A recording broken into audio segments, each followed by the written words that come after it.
Work from home रो सबुठारु बड़ पार्श्व प्रतिक्रिया लोकमाननक मध्यरे मेदबहुलता बोली विवेचना करा जाय। गोटे स्थान रे काम करिबा एवं समय अभाव हेतु लोकंक मध्यरे चर्बी समस्या सृष्टि पाउछि। एपरि परिस्थिति रे जदि आपणकर समान समस्या थाए ओ आपण कोनोसी व्यायाम न करी ओजन ह्रास करबाकू चाहुछथि तेबे विलंब न करी खाद्याभ्यास रे परिवर्तन करी ओजन ह्रास करि परिबे।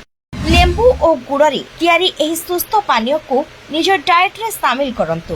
एही पानीय आपणकर ओजन कमाइबारे सहाय्य करि परिबो। तबे जानतु किपरि एहाको तैयारी करिवे। प्रथमे उषुम पानी रे 1 चमच लेंबू रस मिसांतु, तापरे गुड़र एक छोट खंड को सेथिरे मिसाई दियंतु।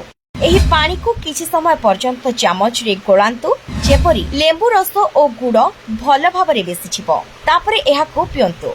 एही पानीय को सबबेले सकाळे खाली पेट रे पीले अधिक लाभ मिलिबो। ऋतु परिवर्तन को लक्ष्य करी आपण एथिरे पुदीना मध्य मिसाई परिबे।